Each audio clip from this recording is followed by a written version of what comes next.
Bismillahirrahmanirrahim. Assalamualaikum warahmatullahi wabarakatuh. Kami di sini dari kelompok 9 pemrograman web E081 akan mempresentasikan hasil kerja daripada kelompok kami tentang HTML dan juga CSS dasar. Adapun kelompok kami, yang pertama yaitu saya sendiri, Aldani Rian Wibisono, dengan NPM 2008101010. Untuk perkenalan selanjutnya bisa dilanjutkan ke saudara Andi Purnomo. Dipersilahkan. Baik, perkenalkan nama saya Andi Purnomo, NPM 200810101014. Saya Salma Fatihah Rizky Munir, NPM 200810101025. Saya Cynthia Fadila Nurrahman dengan NPM 200810101034.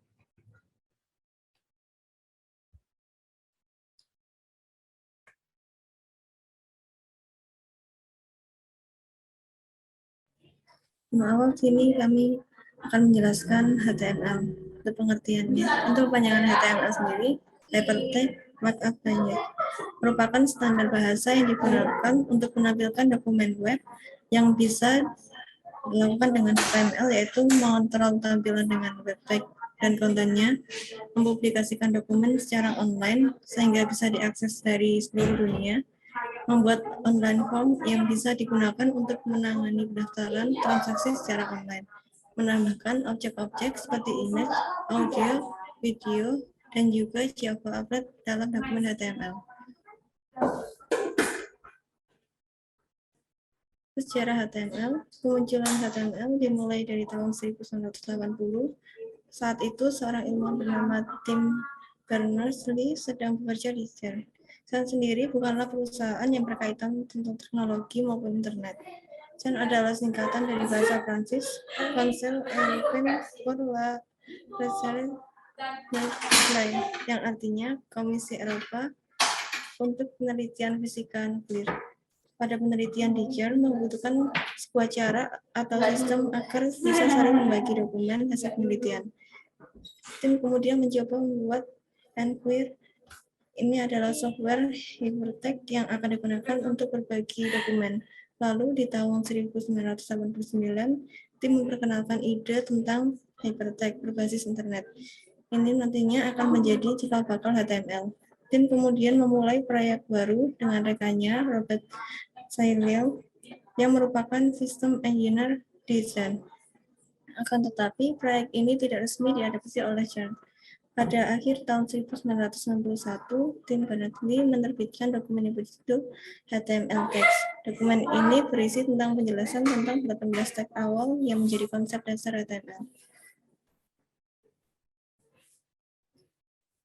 Lalu ada editor HTML. Editor HTML adalah jenis perangkat lunak yang membantu pengembang web dalam membuat dan mengedit kode HTML, sehingga dapat membangun aplikasi web dengan lebih cepat dan mudah. Program yang digunakan untuk membuat dokumen HTML ada banyak. HTML editor yang bisa digunakan di antaranya Visual Studio Code, Notepad, dan Syntax. Tag HTML. Tag adalah sebuah penanda awalan dan akhiran dari sebuah elemen di HTML. Tag dibuat dengan kurung siku, lalu di dalamnya berisi nama tag dan kadang juga ditambahkan dengan atribut. Tag selalu ditulis berpasangan. Ada tag membuka dan ada tag penutup.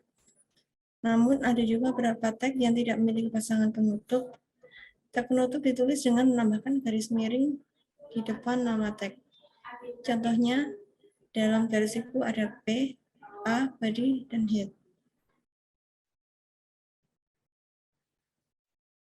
Aturan penulisan tag. Yang pertama, menuliskan tag-tag wajib pada HTML, seperti tag HTML, HTML, head, title, dan body. Yang kedua, menggunakan huruf kecil. Karena huruf kecil lebih gampang terketik dan membuat kode terlihat lebih bersih dan rapi. Yang ketiga, menutup tag dengan benar. Tag HTML nantinya akan ditulis berkali-kali, jadi jangan sampai menutup tag tidak tepat karena akan mengakibatkan kode HTML tidak baik. tag dasar HTML. Yang pertama ada tag HTML untuk deklarasi tipe dokumen, lalu HTML, tag utama dalam HTML, head adalah bagian kepala dari dokumen, title untuk judul web, dan body untuk bagian body dari dokumen. Struktur dasar HTML ada 3. Yang pertama bagian deklarasi, bagian head, dan bagian body. Untuk bagian deklarasi,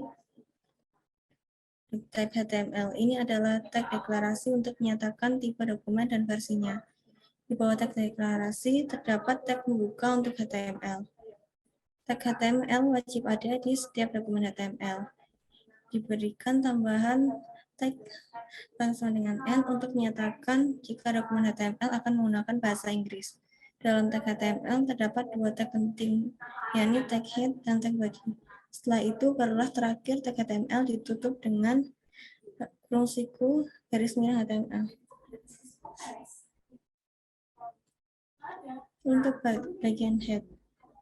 Bagian head adalah bagian kepala dari HTML, dimulai dari tag head ditutup dengan tag head diberi tanda garis miring, seperti contoh di atasnya. Pada bagian head biasanya digunakan untuk menuliskan tag-tag yang akan dibaca oleh mesin, misalnya tag title untuk judul dan lainnya. Bagian body. Bagian body adalah bagian yang akan ditampilkan pada web browser. Penulisannya dimulai dari tag kurung siku body dan ditutup dengan kurung siku garis miring body. Pada bagian body akan banyak menuliskan kode program dengan berbagai macam tag. Di bagian ini dapat diisi dengan teks P untuk membuat paragraf.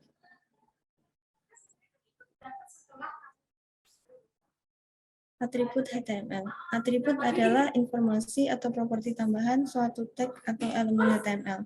Yang pertama ada atribut href dipakai pada link tag A. Atribut href berisi URL halaman website yang dibuka pada saat link diklik. Lalu ada atribut src dipakai pada image tag.img. Atribut src berisi lokasi gambar atau URL gambar yang ditampilkan pada image. Atribut width dan height dipakai pada tag.img. Atribut width dan height berisi ukuran gambar pada saat ditampilkan. Ukuran ini diberikan dalam bentuk panjang dan lebar memakai satuan pixel. Lalu ada atribut style. Digunakan pada hampir semua tag HTML. Atribut style berisi CSS style untuk suatu tag. Lalu ada atribut title. Dapat juga digunakan pada hampir semua tag. Atribut title digunakan untuk menampilkan tag tooltip apabila tag tersebut disorot oleh mouse pointer.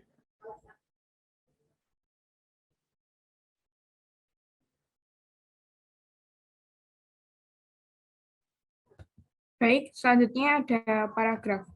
Paragraf adalah kumpulan dari beberapa kalimat. Pada web, paragraf biasanya digunakan untuk menampilkan teks atau artikel. Paragraf pada HTML dibuat dengan tag P. Selain itu, ada juga tag untuk mendukung paragraf, yaitu seperti div, hr, br, dan pre. Dan masih banyak lagi. Atribut-atribut tag akan dijelaskan di slide selanjutnya.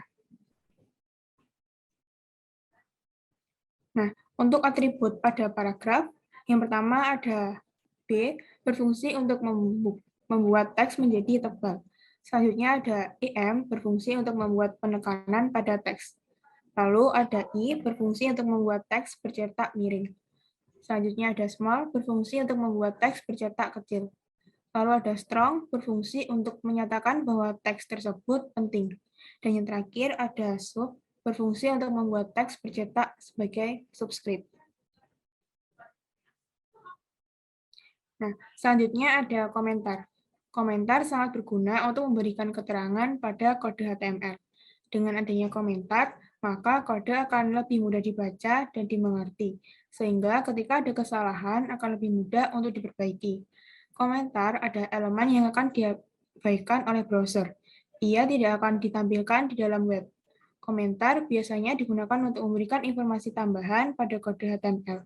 dan kadang juga digunakan untuk menonaktifkan beberapa kode HTML.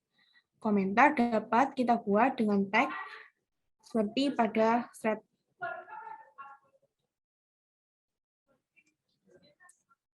Lalu selanjutnya ada heading. Heading merupakan elemen atau tag HTML yang berfungsi untuk menunjukkan bagian penting pada halaman web. Elemen tag heading memiliki 6 tingkatan yang berurutan, yaitu H1, H2, H3, H4, H5, dan H6. Penggunaan masing-masing tag atau elemen heading sering digunakan. Yang pertama, H1 digunakan untuk penulisan judul utama dari dokumen. Lalu ada H2 digunakan sebagai sub H2, H3 digunakan sebagai sub H3, dan H4, H5, dan H6 digunakan tergantung pengguna atau programmer. Selanjutnya ada list. List dengan daftar berurutan merupakan fungsi HTML yang digunakan untuk menampilkan data secara berurutan ke bawah. Pada HTML, penulisan list menggunakan tag list. Dalam pembuatan list, pada HTML terdapat 2 jenis tampilan list. Yang biasa digunakan yaitu ordered list berfungsi untuk menampilkan daftar list dalam bentuk huruf atau angka. Lalu ada unordered list berfungsi untuk menampilkan daftar list dalam bentuk bulatan atau kotak di awalnya. Nah, selanjutnya ada atribut list. Yang pertama, jika data terurut atau tampil menggunakan bulat, maka menggunakan tag UL. Lalu, jika data harus berurut atau penting urutannya, maka menggunakan tag UL. Nah, selanjutnya ada hyperlink. Hyperlink atau yang biasa disebut dengan link adalah penghubung antara satu dokumen dengan dokumen lain pada HTML. Hyperlink memiliki tujuan yaitu membuat teks atau gambar yang ketika diklik akan dialihkan ke halaman tertentu yang sudah ditetapkan dalam penulisan hyperlink tersebut. Lalu, di sini ada jenis-jenis hyperlink. Yang pertama, alamat absolut, yaitu penulisan alamat file yang disertai dengan alamat website. Lalu yang kedua ada alamat alternatif, yaitu penulisan alamat file yang akan dipanggil berada dalam aplikasi yang sama. Jadi sebelum memanggil file yang diperlihatkan, kita tidak usah menggunakan nama dari websitenya. Nah, untuk atribut hyperlink, yang pertama ada href, merupakan atribut yang digunakan untuk membuat sebuah link.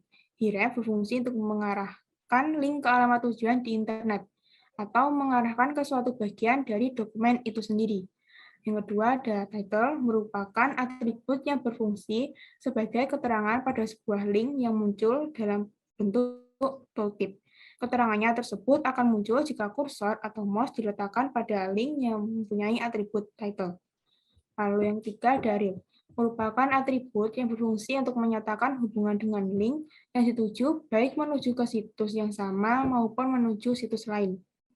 Lalu yang terakhir, ada alt, biasanya digunakan pada alamat URL, gambar yang berfungsi sebagai anchor text pada link gambar. Atribut ini sangat dianjurkan oleh Google untuk optimasi gambar pada sebuah website. Nah, selanjutnya ada image.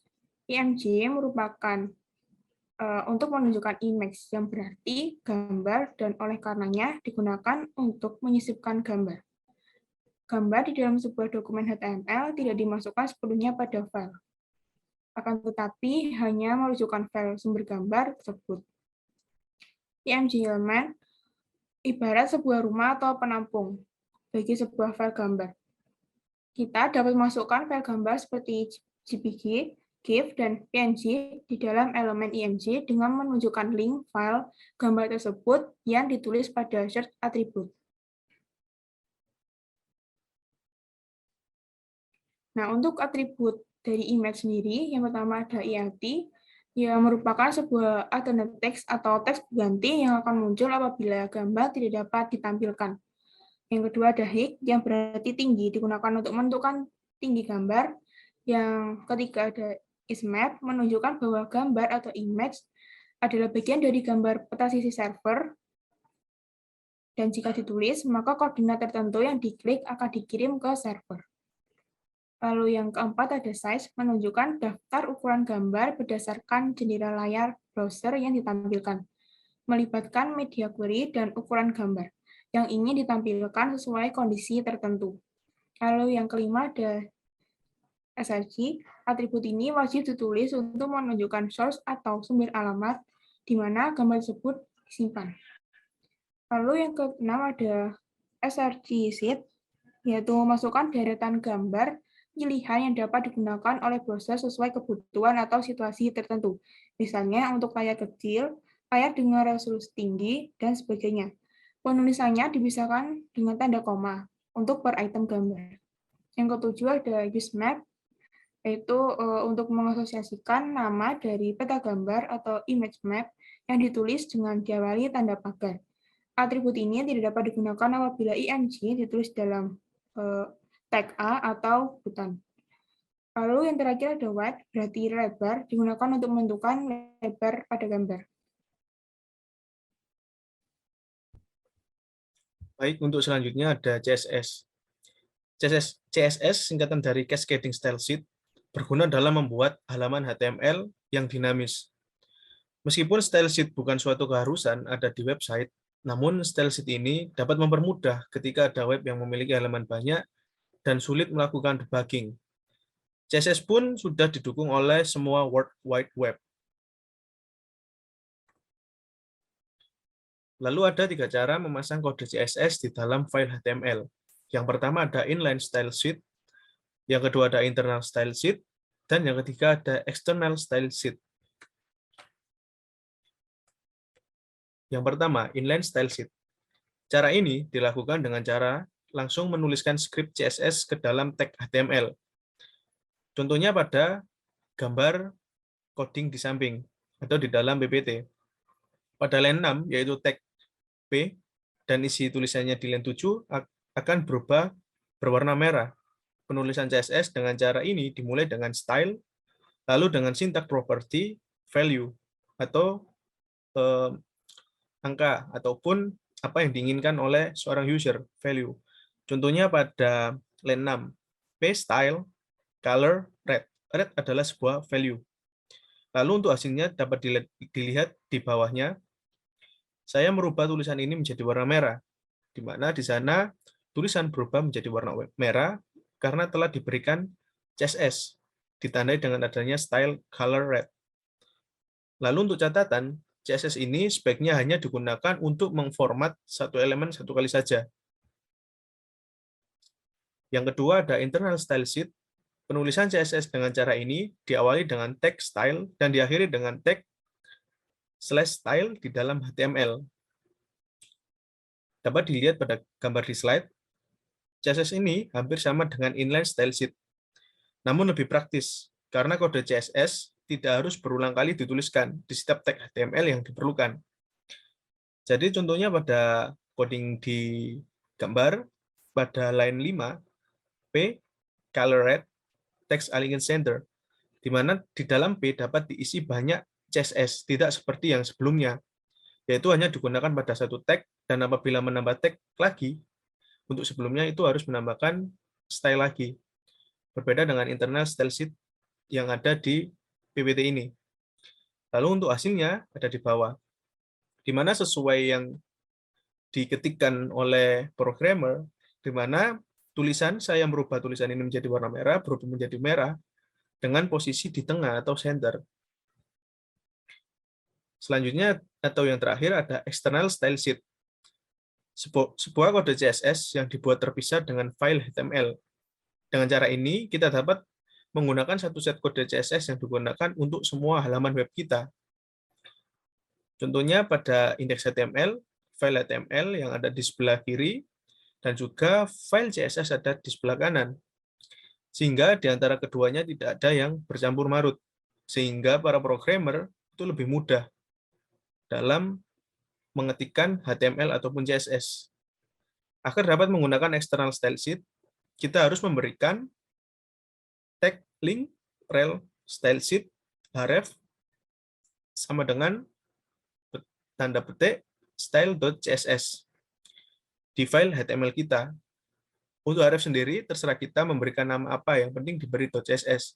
Jadi tidak harus style.css, tapi bisa juga dengan contohnya pack1.css, halaman 1.css seperti itu.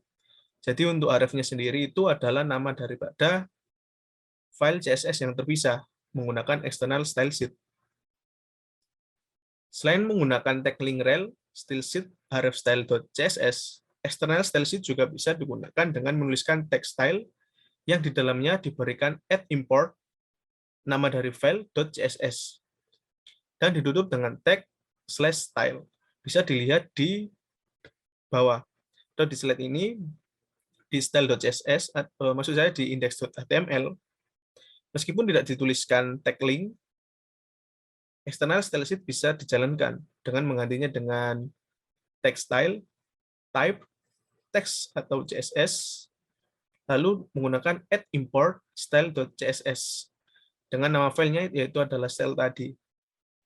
Nah, hal ini pun sama untuk output daripada ketikan HTML ini, yaitu saya merubah tulisan ini menjadi warna merah, dan juga posisinya ada di tengah, sama dengan menggunakan link tadi.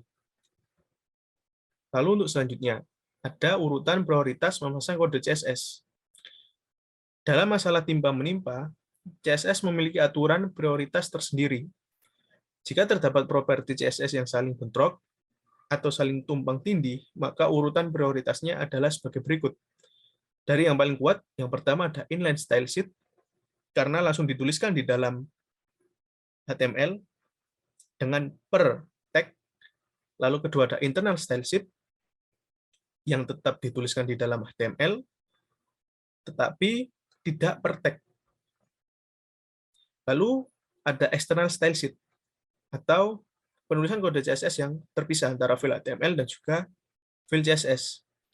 Namun, bila menurut kemudahan dalam penulisan, dan juga tidak membingungkan, yang paling mudah dan juga fleksibel adalah menggunakan external style sheet.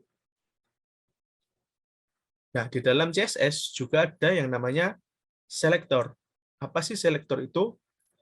Selector adalah sebuah tag HTML yang digunakan pada CSS agar elemen dapat dimanipulasi atau ditambahkan dengan gaya CSS itu sendiri. Selektor dapat berupa tag HTML itu sendiri, atau bisa juga berupa nilai atribut kelas atau ID pada tag HTML.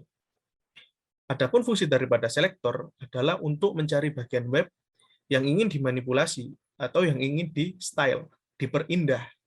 Nah, selektor paling dasar dari CSS adalah tag P, I, H1, LI, dan lain-lain. Selektor dalam CSS dapat menjadi kompleks tergantung pada kebutuhan sang programmer. Jenis-jenis selektor dasar CSS. Yang pertama ada universal selector. Universal selector hanya ada satu di dalam CSS, yaitu ditandai dengan tanda bintang. Selektor ini bertujuan untuk mencari semua tag yang ada. Nah, contohnya pada ketika programmer di gambar hitam di slide. Bintang, color blue, background color red. Nah, maksud dari kode program di atas yaitu bahwa seluruh tag HTML yang ada, entah itu di body, title, ataupun kondimen lain seperti P, H1, H4, dan yang lainnya, semuanya akan berwarna biru dengan background berwarna merah karena menggunakan universal selector. Selanjutnya ada kelas selector. Kelas selector merupakan salah satu selektor yang paling umum dan paling sering digunakan. Kelas selector akan mencari seluruh tag yang memiliki atribut kelas dengan nilai yang sesuai. Sebuah nama kelas dapat memiliki lebih dari satu tag, dan dalam sebuah tag dapat memiliki lebih dari satu kelas. Untuk menggunakan kelas selector, di dalam CSS kita menggunakan tanda titik sebelum nama dari kelas.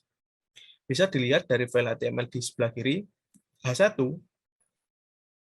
style color red, dengan kelas judul. Lalu ada P, style color blue, dengan kelas artikel. Nah, di mana dari letak kelas selector ini untuk dimasukkan kode CSS, yaitu ada di gambar sebelah kanan. Dengan menggunakan tanda titik, judul. Nah, tanda titik ini sebagai tanda kelas selector, di mana titik judul, color blue, dengan font size 20 pixel. Lalu ada titik artikel font size 10 pixel. Di mana yang diberikan kelas judul, yaitu judul artikel pada gambar di sebelah kiri file HTML-nya, nantinya akan berwarna biru dengan ukuran font 20 pixel. Sedangkan di P dengan kelas artikel yang berisi lorem ipsum, itu akan memiliki font size atau ukuran font sebesar 10 pixel, berbeda dengan yang di atasnya, yaitu H1. Selanjutnya ada atribut selektor.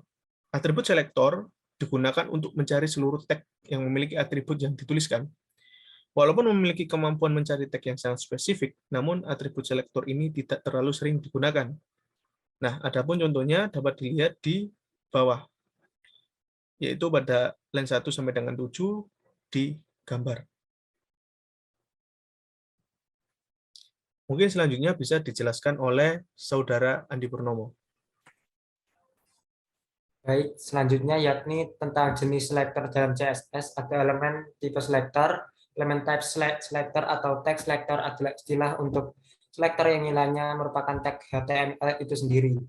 Setiap tag HTML bisa digunakan sebagai selector dan seluruh tag tersebut akan ditangkap oleh selector ini.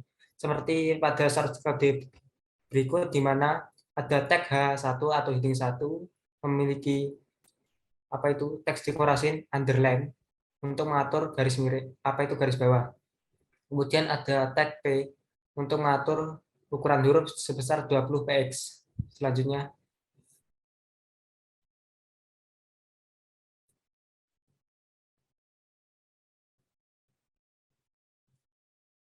next ya. Kemudian ada ID selector. ID selector memiliki sifat yang sama dengan kelas selector, hampir mirip karena ID selector ini juga paling umum digunakan dan sering dipakai, walaupun tidak sesering kelas selector. Penggunaan ID selector hampir sama dengan kelas selector, dengan perbedaan jika pada kelas selector kita menggunakan atribut kelas untuk tag HTML, lalu untuk ID selector kita akan menggunakan atribut ID. ID hanya bisa digunakan satu kali dalam sebuah halaman web dan tidak boleh sama. Oleh karena itu, ini adalah penyebab kenapa ID selector sedikit jarang digunakan dibandingkan dengan kelas selector. Di dalam CSS kita menggunakan tanda pagar sebagai penanda bahwa kita mencari tag yang memiliki ID yang sudah ditentukan. Misal pada source code berikut terdapat ID warna yang sudah ada dalam format HTML, kemudian akan dilakukan formatting dengan melakukan pewarnaan dengan warna merah dan align text, yaitu di center atau di tengah-tengah. Next. Lalu bagaimana cara penggunaan selector CSS? CSS memungkinkan kita untuk menggabungkan beberapa jenis selector menjadi sebuah selector gabungan. Misalnya kita butuh selector untuk mencari seluruh tag EM yang berada beberapa ada di dalam tag heading 1 atau seluruh tag heading 1 yang di dalam terdapat tag anchor dengan kelas judul. Seperti pada bagian berikut ada file.html dengan kelas judul H2, kemudian ada P dengan lalu ada ID juga.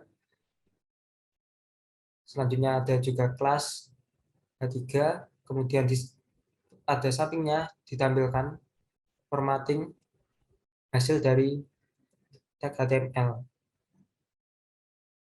Baik, next. Selanjutnya adalah bagaimana kita mengetahui tentang prioritas selector CSS. CSS memiliki aturan tertentu terhadap kespesifikan selector, yaitu ketika sebuah properti dari CSS saling menimpa satu sama lain, selector yang paling spesifik lah yang akan menang. Aturan spesifik di CSS sendiri dihitung menggunakan formula 4 digit, contohnya adalah 0100. Perhitungannya sama seperti hitungan kita sehari-hari, di mana 0100 akan lebih besar dari 0015. Atau agar lebih mudah, nilai 0100 bisa ditulis dengan 0100 dan nilai 0,0,015 menjadi 0015. Berikut contoh penulisan CSS spesifik specificity untuk selector di dalam CSS. Setiap elemen atau teks selector akan bernilai 0001. Kemudian untuk kelas selector, atribut selector akan bernilai 0010. Kemudian untuk ID selector bernilai 0100 dan setiap inline style akan bernilai 1000. Menggunakan aturan tersebut, kita dapat menghitung nilai kespesifikan angka dalam format CSS.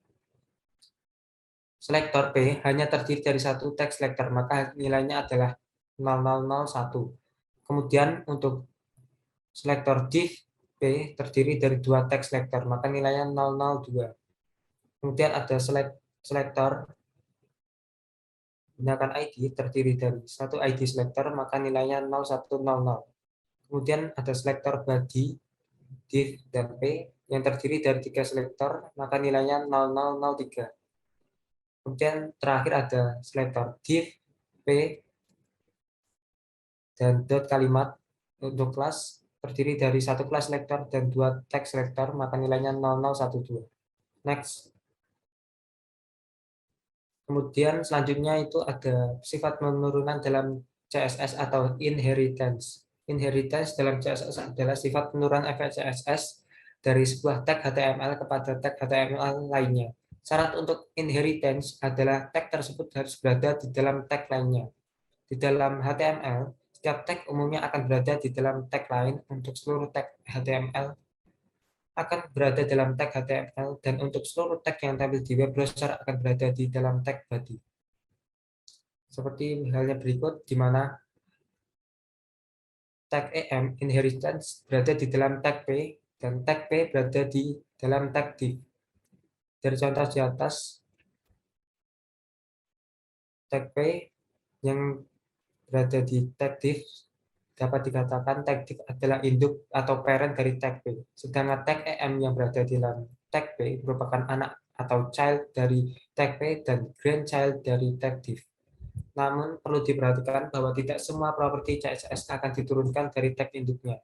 Misalnya properti border, di mana properti border hanya berlaku untuk satu tag induk saja dan tidak akan diturunkan kepada tag anakannya.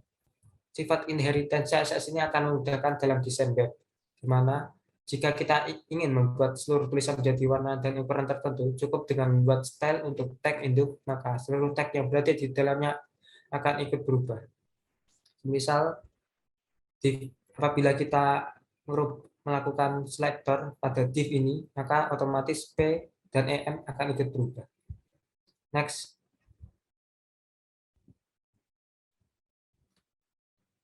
Setelah membahas tentang selector, kita bahas tentang penulisan kode warna pada CSS. Di dalam desain web, CSS mendukung hingga 16.777.216 kombinasi warna, di mana model warna yang digunakan adalah warna RGB, red, green, blue. Format penulisan warna tagar RRGBB adalah yang paling populer digunakan untuk CSS, di mana RR adalah nilai untuk warna merah, GG untuk hijau, dan BB untuk warna biru.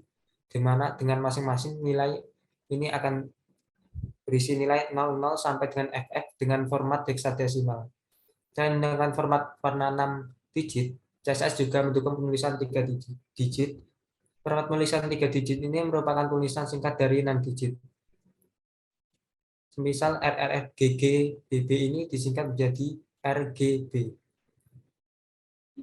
Selain penulisan hexadesimal, CSS juga menyediakan penulisan warna menggunakan angka desimal. Format tulisannya adalah RGB 0, 160, 2, 55 atau RGB 0%, 63%, 100%.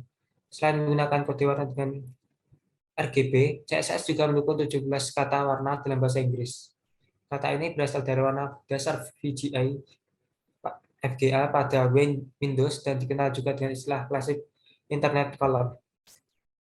Dalam kasus tertentu, kita ingin sebuah tag dalam CSS menjadi transparan. Untuk keperluan ini, CSS menyediakan keyword transparan sebagai nilai. Dengan memberikan nilai transparan, sebuah tag akan melewatkan warna dari tag di belakangnya. Next. Satuan nilai value dalam CSS.